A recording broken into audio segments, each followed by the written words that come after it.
जय माँ दुर्गा। प्रिय भक्तगण, आपण मानकु आम चैनल ओडिया प्रेरणा को स्वागत जनाउछु। आज आसंतु जानिबा नवरात्रिर आरंभ किपरि होइथिला। माँ भगवती दुर्गा नवरात्रिर पौराणिक कथा। नवरात्रि समय रे माँ का कथा सुनिबा द्वारा आपणको नौ देवी कृपा प्राप्त होइथाए। थरे देवगुरु बृहस्पति भगवान ब्रह्मा पाखक आसी कहले, हे प्रभु, कृपा करी आश्विन मासर नवरात्रि काहेकि पालन कराए एवं एही नवरात्रि केबठारु आरंभ हैला मते विस्तार पूर्वक कुहतु। एही व्रत को करिबा द्वारा केउ फल मिली थाए ताहा मध्य कुहतु। ब्रह्मदेव कहले, हे बृहस्पति, जीव जगतर कल्याण पाई तुमे अत्यंत भल प्रश्न करिछ। जेउ मनुष्य भक्तिर सह नवरात्र करे तार समस्त मनोकामना पूर्ण होइथाए। एहा करिबा द्वारा पुत्र चाहुथिबा भक्त को पुत्र, विद्या चाहुथिबा भक्त को विद्या एवं धन चाहुथिबा भक्त को धन सुख शांति मिली थाए। रोगरे पड़िथिबा लोक रोगमुक्त एवं कारागार रे बंधा होई रहिथिबा मनुष्य बंधनरु मुक्ति पाई थाए। मनुष्यर समस्त विपत्ति टळी जाई थाए। हे बृहस्पति, नवरात्रि व्रत किपरि आरंभ होइथिला मु तार रहस्य वर्णना करुछि, ताहाको मन देई सुण। मनोहर नगर रे पीठत नामक एक ब्राह्मण रहुथिला। से माँ भगवती दुर्गा परम भक्त थिला। ब्राह्मणर एक सुंदर कन्या मध्य थिला। सेही कन्यार नाम सुमति थिला।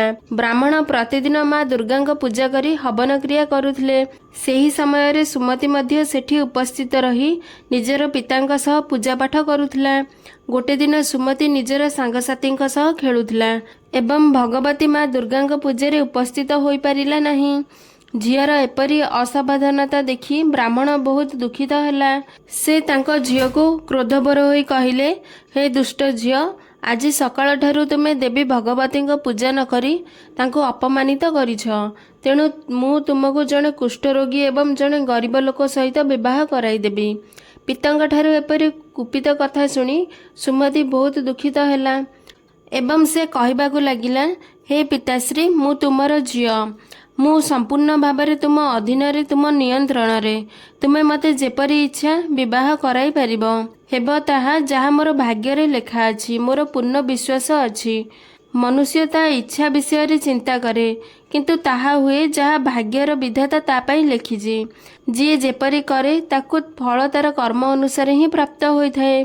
कारण कर्म करिबा मनुष्य नियंत्रण रे, किंतु फल देबा भगवानक नियंत्रण रे। ब्राह्मण को निज झीर एपरी निर्भीक कथा शुणी आहुरी क्रोध आसिला। से निज झीर विवाह एक कुष्ठ रोगी सह करदेला एवं अत्यंत रागी निज झील को कहला, जा एबे निज कर्मर फल भोग करे। एहीपरी पितांक कटुवचन शुणी सुमति मने मने विचार करबाकू लागिला जे मोर अत्यंत दुर्भाग्य, जोथिपाई मते एहीपरी स्वामी मिलिला। एहीपरी विचार करी करी सुमति निज स्वामी सह बण को चलीगला एवं सेठाकू जाई भयंकर जंगलर कुश घासरे परिपूर्ण सेही स्थान रे प्रबल जंत्रणार सह राति बिताइले। सुमतिर एपरी अवस्था देखि माता भगवती तार पूर्व पुण्य कर्मर प्रभाव रे प्रकट होई सुमति को कहबाकू लागिले, हे ब्राह्मणी, मु तुम उपरे प्रसन्न, तुमर जहा इच्छा वरदान माग। माता भगवती एपरी वचन शुणी सुमति कहला, तुमे किए जे मो उपरे प्रसन्न अछ। यह शुणी माँ कहले, मु आदि शक्ति माता भगवती, मु ही ब्रह्म विद्या सरस्वती। मु प्रसन्न हेबा द्वारा प्राणी दुख दूर करे तांको सुख प्रदान करे।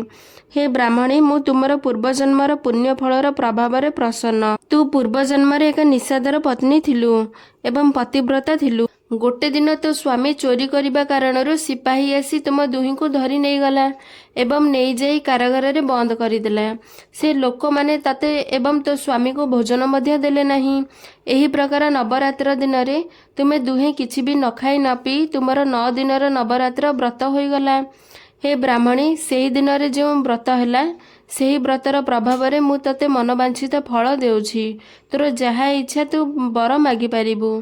सुमति कहिला, हे माँ भगवती, जदि तुमे मो ऊपर प्रसन्न तेबे हे दुर्गा माँ, मु सर्वप्रथमे तुमको प्रणाम करुछि। कृपा करी मो स्वामीर रोग दूर करि दियो।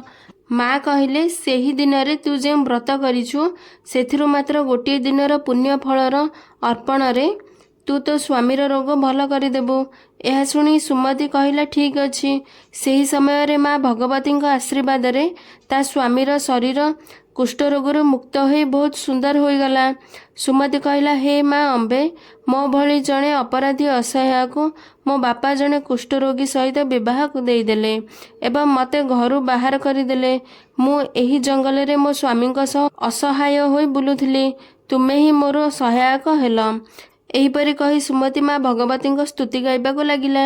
ସେହି ସ୍ତୁତିକୁ ମା ଭଗବତୀ ଶୁଣି ସନ୍ତୋଷ ହୋଇ ସୁମତିକୁ କହିଲେ, ହେ ବ୍ରାହ୍ମଣୀ, ତୋର ଉଦୟନ ନାମକ ଏକ ବୁଦ୍ଧିମାନ, ଧନବାନ, କୀର୍ତ୍ତିବାନ, ଜିତେନ୍ଦ୍ରିୟ ପୁତ୍ର ଶୀଘ୍ର ହିଁ ଜନ୍ମ ହେବ।